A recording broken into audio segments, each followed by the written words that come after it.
Okay guys, next part, the cleaning of the canvas. This is going to be like a really long video with all the tips and tricks I know. So this one, as you can see, it's a little bit shiny here and there because there's still silicone on the painting. What I do is I take dishwashing liquid. As you can see, 3 times active for grease. Yeah, well, any dish soap will do. I put it on a sponge like that, put it in, and then I just start to do circular motions over the painting. As you can see, there's a little foamy stuff going on, going along the sides. Make sure you get the sides too. And then with normally I just run it under the tap if I have good weather outside. Run it under the tap and then put it outside. But if you don't, I just do it with one of these cloths. As you can see, nothing comes off because it's acrylic paint. It's like plastic. It won't come off. Now, then, second time, then I'd clean the sponge, really clean it that it has no silicone residue on it, and then do it again. I'm just telling you what I do because I can't do it now because it'd take too long. But just go in circular motions over your painting. Just like that. Then with a clean, clothy thing, just go over it again, take it off, or do it under the tap, no problem. As you can see, there's nothing coming off. Even the gold, where the gold is, as you can see here. Now, if you see a painting, guys, you want, just give me the timestamp, and then I'll send you a picture of it. And if you want to buy it, they're for sale, because I really have to sell some of this stuff. I got too many here. And what I do usually, when my drying rack is full, I just box them. I put them all in boxes and put them somewhere in the attic. But if you want one of these, just tell me. So after I've done that 2 or 3 times, and I've had it dry for, I don't know, sometimes I let them dry for a week or something like that. Then I start the varnish. Now I'll show you the varnish bit because I'm pretty much seeing that it's pretty much dry. No, I can't do that. Let's not do that because then I'll really maybe ruin it because now there's moisture in here and I'm not sure what it's going to do with the varnish. But I do have 2 videos on my website, one in English, one in Dutch, how to varnish. So if you're really interested in how to do that, go over to www.blazingcolors.eu for Europe, and there I have 2 videos showing exactly how I varnish it. If I have a little bit of sunshine out and I can put this one out in the sun, I will show you tomorrow. Now the next one is all about mixing of the paint because that's really the whole thing that is so important. Now let me get you in a little bit closer. There you go. Now I use 2 paints, Vallejo Fluid Artist Quality or the Winsor & Newton Galeria, which is Studio Quality.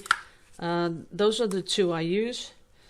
And for this paint, I put some paint in the cup.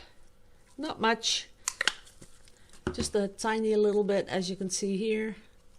Let me get it that it sticks. See, that's about how much. And the thing is that people are sort of looking for the most cheapest paint they can find, and that's not really a good thing to do. So you don't have to buy the 500 milliliters. This also comes in tubes, 120 milliliters. And as you can see, I'm only using this. So what will this be? 20-25 milliliters?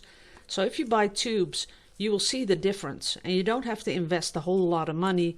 You know, about 5 or 6 colors, and you can pour a lot of things. Maybe a good thing to do is buy titanium white in this size, 500 milliliters. This is the fluid ounces. white, you'll be using a lot of white, you know, either for mixing or a background color. Put in a little bit of Naples yellow and you get this beautiful beige color. So it's up to you. Now, this is the paint. Then I use this Vallejo pouring medium. And this is the normal thickness, so it's the 460.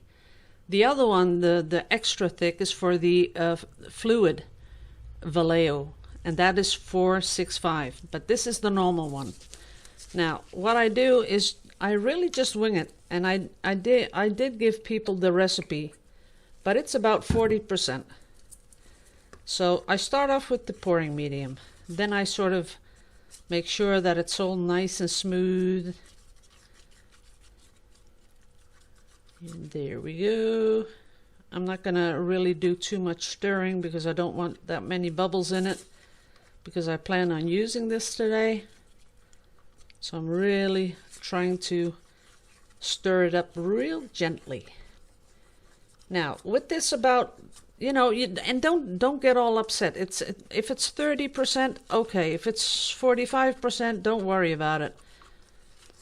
But as you can see, it's really thick. Now, the gloss medium. This is the recipe I use. Sorry I'm using so many products, but this is what works for me. So, gloss medium, about 10%. Stir that in. There we go. Yes.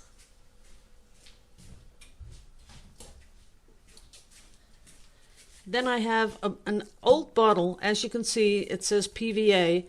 So I have this bookbinder's glue, and I put in bookbinder's glue, and I put in about 50-50 bookbinder's glue and water, and then that's what I use. So I put in also about 10%. It's just, you know, winging it, guys. Don't worry, because even if you put in a little bit more, a little bit less, it is going to work. But everything I'm putting in now is a medium, and it makes for the paint. Everything I've put in now has binders, so there's no water yet. Then when that's smooth, this is where I put my Floetrol in. So I put in a little, oops, it is a little bit stuck up here. There we go.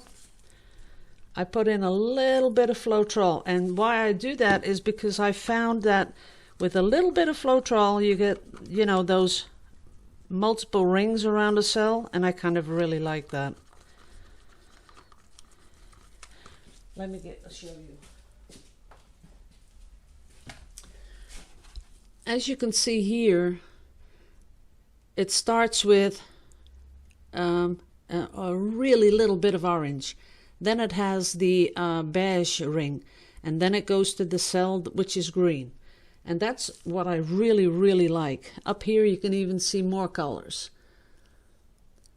See how the different colors pop up? So you get multiple rings around your cells. And it sort of helps the paint. I don't know, but it just does things to it. If I don't use it, I usually do see a difference, so that's why I use it. Now those are the 4 things I use. Then I start adding water. So I start with not too much, because you can always add, but you can't take it out. So that's a little bit of water. Trying to do really, really slow stirring. Okay, and as you can see right now, it is sort of coming off the stick, but in pieces.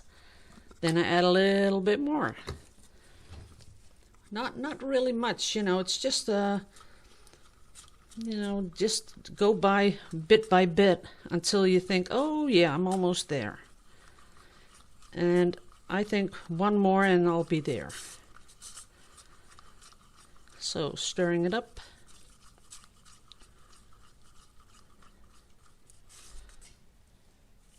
And now it's coming off the stick in a sort of stream, but I still see that it's coming off and sort of with little pieces. So that's not what you want. But now you have to be really careful, because now you really have to put little bits of water in there.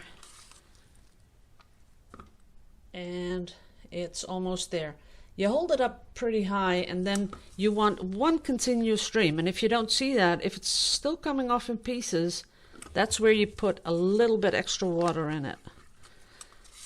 Now I will really have to stir it up, because I've been stirring really slowly.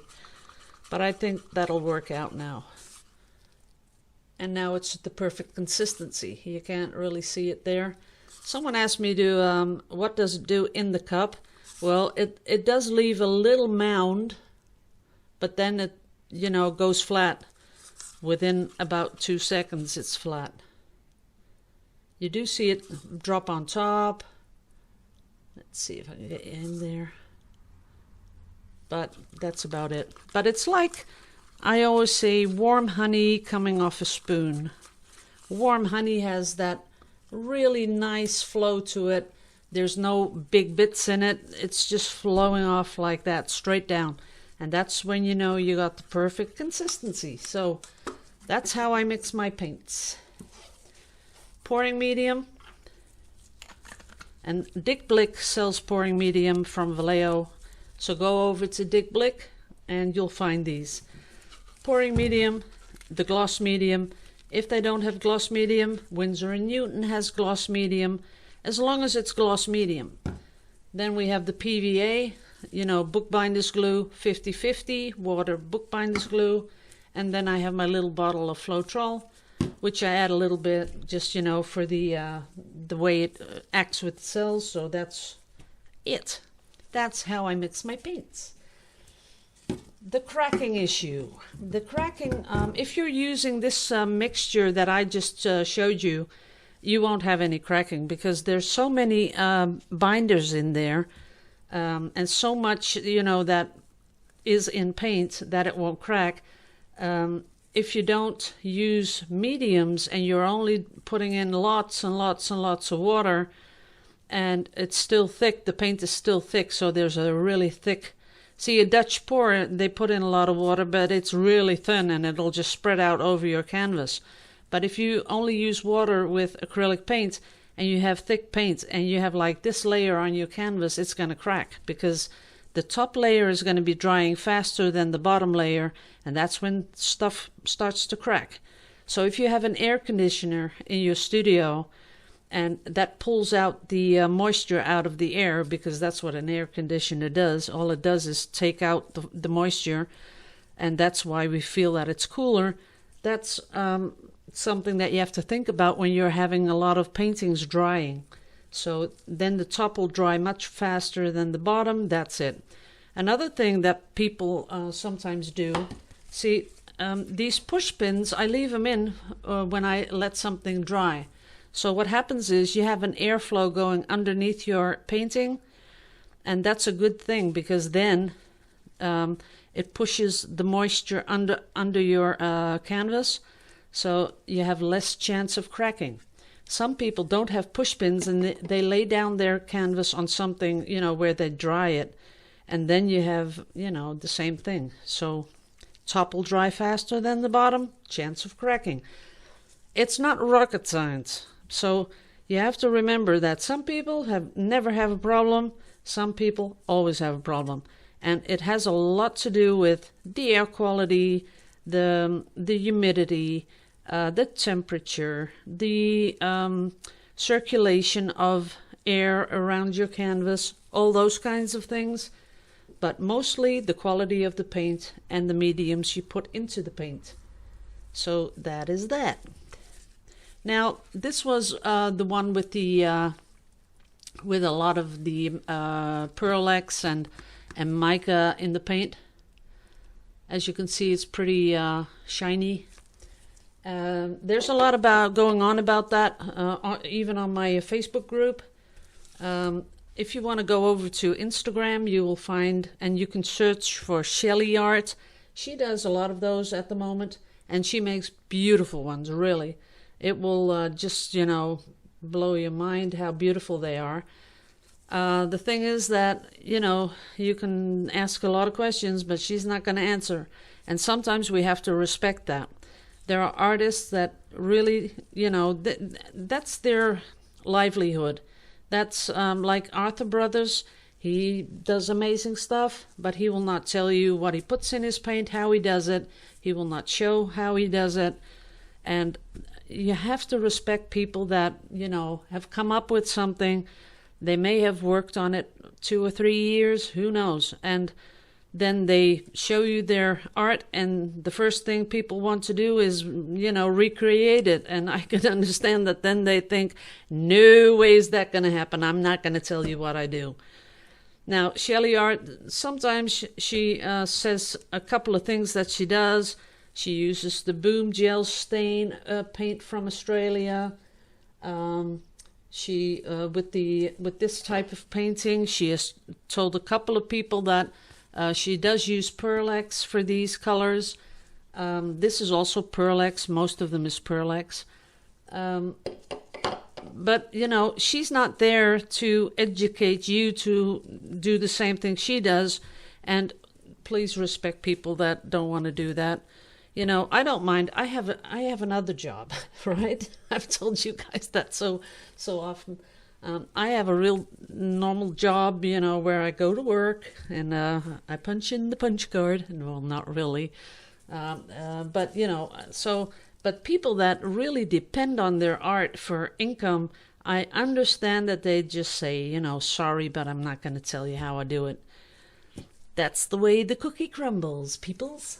Now, this was a pretty long video, and I've told you all about the stuff I do and what to look out for, a lot of tips and tricks, a lot of dried pieces.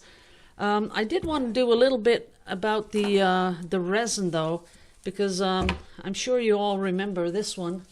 Let me see if I can zoom you back out. There you go. This one I did this one months and months ago. It's not even finished because, as you can see here, it still has layers, so it still needs one final layer to flatten it all out. The sand here, the beach sand, is just birdcage sand. You know, you can get those containers that have that sand where you know, if you have a canary, they put that on the bottom of the cage. So what you do is just mix up some resin, put that sand in, and then you have a perfect beach that looks really real. These are the little shells that I found on my favorite island, Ameland, which I will be going to in about 3 weeks. 3 weeks from today, I'll be there. I'll be walking on the beach with my little doggy woggy. Oh, by the way, the dog is doing perfect. She's jumping around like a rabbit again. I think she pulled a muscle, and I'll tell you how that happened.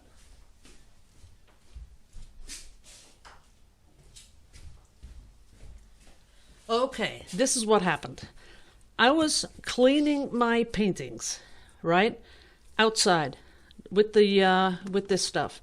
So I had them wet, so I laid them out. Then she comes along, and what does she do? Yes, you see it. See that? This is her.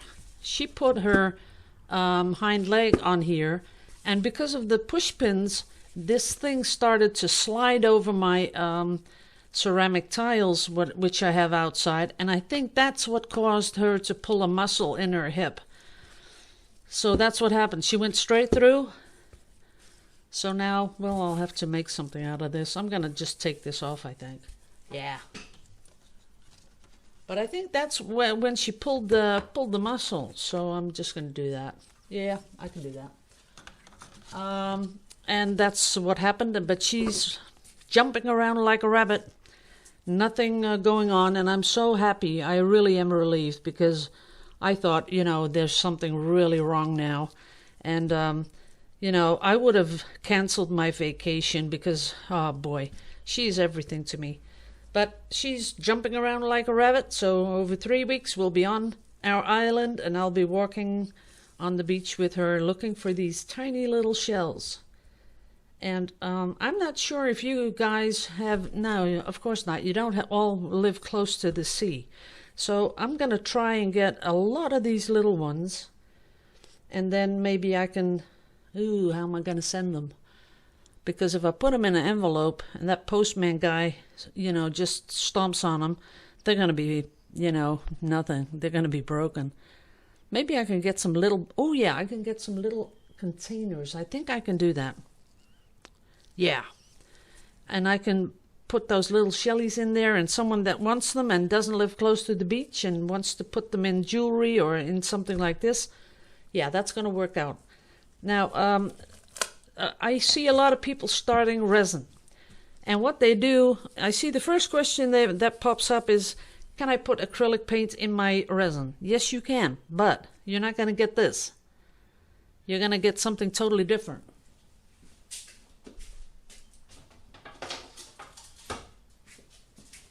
You are going to get that. Now, this, the blue, and everything blue and everything, this white stuff, this is just paint. Just acrylic paint. This, what you see here, this is the mica stuff. This is the sienna paint, so that is paint.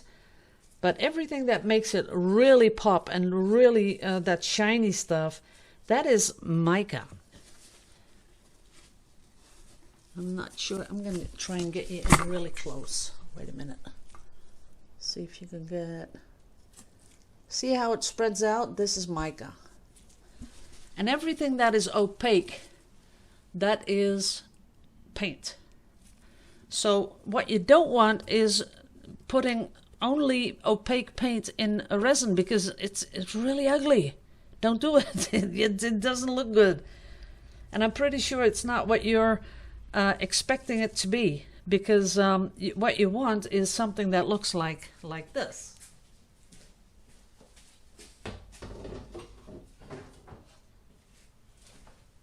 Now, here's another one, which I did, but I'm not sure if you can, yeah, it's dirty also, but I'm not sure if you can pick it up, but there is like a depth to it.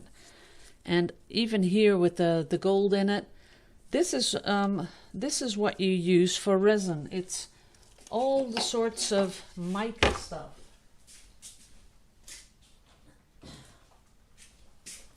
And I will show you what it looks like. This. Primary elements, that works perfectly. This is just the mica stuff.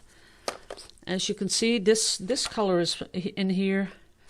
It's called Stargazer. It's a beautiful color. But this is what you put in. See how it's just a little bit of powder. What you do is you get your lollipop stick and you take out a little bit. I'll show you how much. About that. If you put this in your resin, you'll see it color up, and then you can determine if you want a little bit more, a little bit less, then you put more resin in it. Now, this one works also. I'll show you. See that? This is all the micas, and you can do the expensive way. This is Pearl X, as you can see, Pearl X. But you can go for the really, really cheap stuff. And that stuff you find on AliExpress or Wish. Just put in mica pigment and you will see a whole bunch of the stuff. Now this stuff is expensive because this is like 3 grams. 3 grams, and this was about €4. So that is really expensive. Comes in all sorts of colors. Primary elements, they are bigger, as you can see.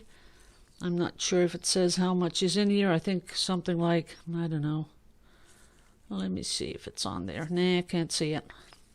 But it's a lot. I've had these for over 2 years.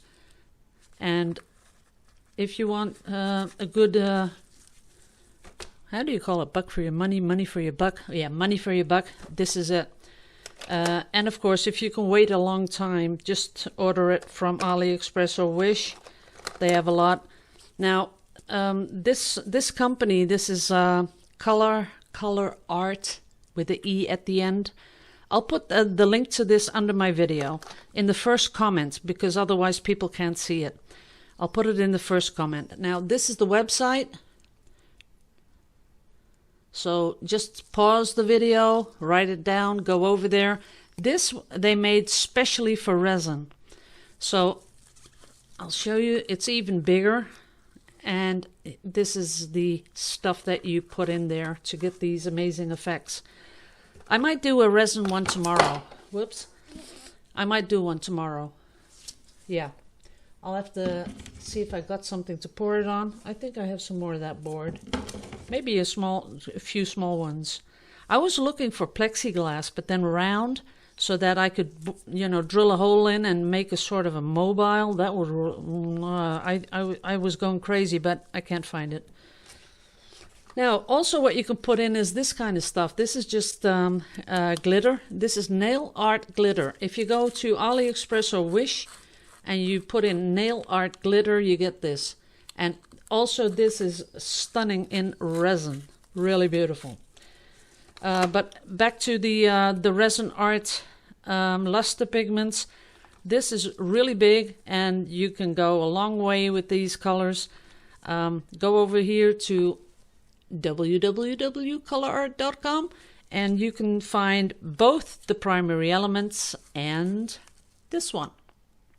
And this is really, if you want to do resin, this is what makes it awesome.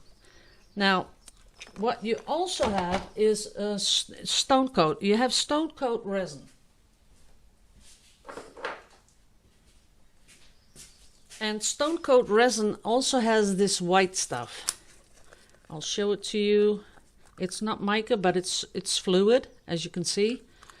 And this makes that beautiful lacing that you see on some paintings.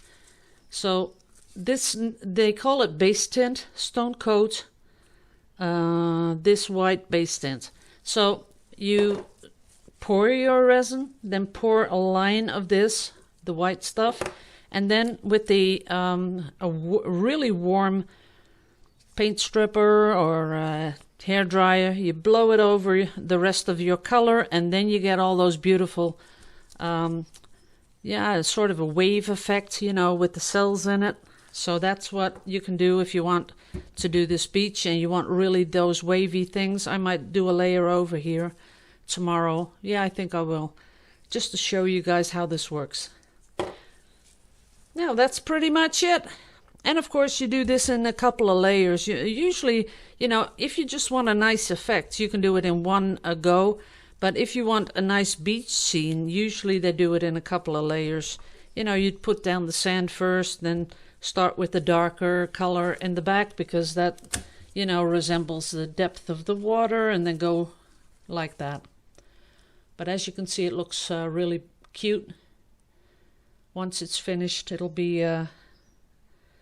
I'm still waiting to win the lottery, then I can buy myself a beach house on Ameland, and then I'll put this somewhere. Okay. Okay, guys, this is a really, really long video. I want to make you all a promise. This has a lot of tips and tricks, but I'm sure there are still 600 questions that you're all asking. If you put it in the comments, put them all in the comments beneath this video.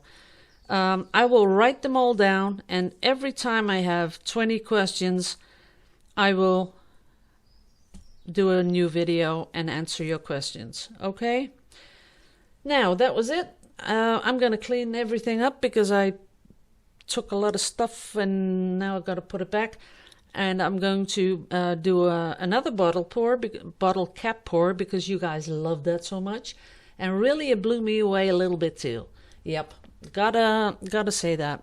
I think it is one of my most beautiful pours up to date.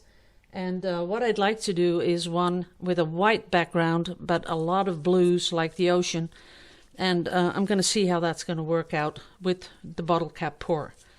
So I'll be back today, not tomorrow, today with a pour. I'll do one pour and then the rest I'll do tomorrow. And then I'm going to do a layer over here with that stone coat stuff. You got a lot of stuff that's coming up. So I want to thank everyone for watching. I want to thank all my sponsors. I want to thank everyone that leaves comments. I love you all to pieces as usual. Hou voor jullie allemaal. Liebe euch alle. Ja, auch die Deutsche. and I'm gonna see you in the next video. Later!